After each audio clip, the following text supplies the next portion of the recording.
The Open Window. Part 1. A Nervous Man. Frampton Nuttall was very tired and nervous. The doctors told him he needed a rest and said he should go somewhere peaceful. So he decided to spend some time in the country. "I know what you're like, Frampton," his sister said. "When you go to the country, you will stay all alone. That's not good for you.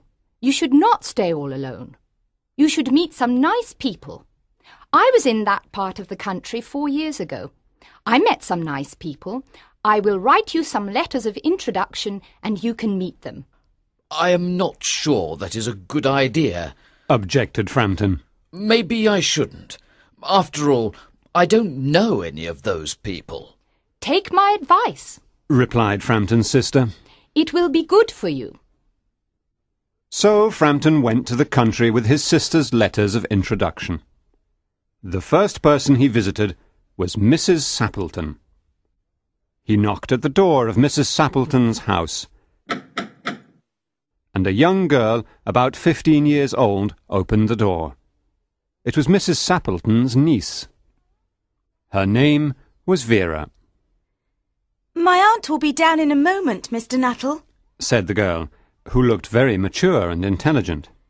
"While you are waiting, I will try to entertain you. I hope you don't mind." "Oh, I will be happy to talk with you," replied Frampton.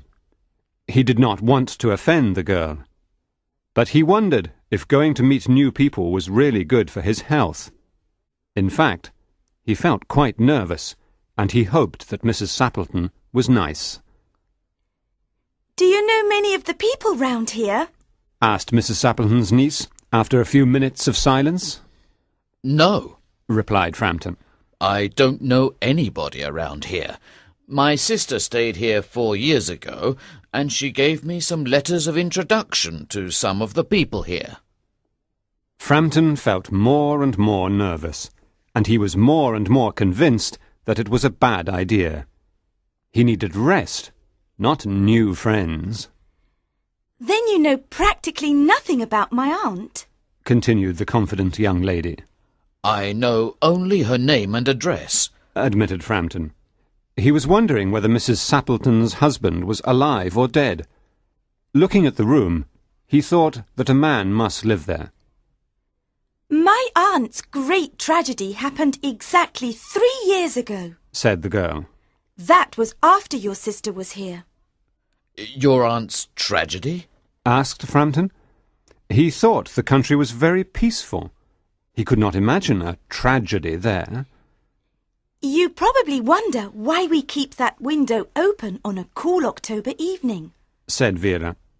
In fact, behind Frampton's chair there was a large French window that opened onto a lawn. "It is very warm for this time of the year," said Frampton. "But is that window connected with the tragedy?" "Exactly 3 years ago, my aunt's husband and her 2 younger brothers went out through that window. They were going hunting. They never came back. While they were going to their favourite hunting spot, they fell into a bog.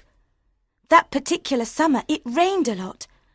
The bog was normally safe, but after the rain it became very dangerous. Their bodies were never found. That is the most horrible part of the story." Until this moment, the young girl had seemed very calm.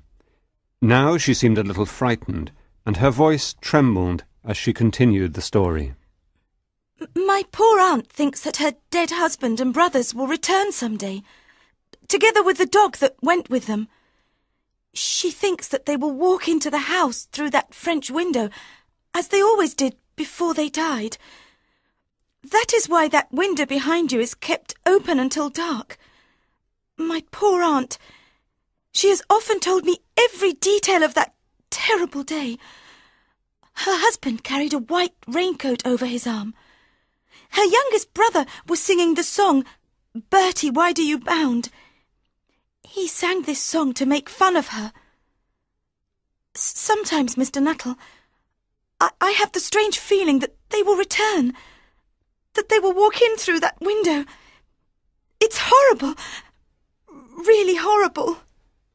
She stopped telling him her sad story. Frampton was happy when the aunt came back into the room. I hope my niece is entertaining you, Mr. Nuttall, Mrs. Sappleton said. She is very interesting, said Frampton nervously.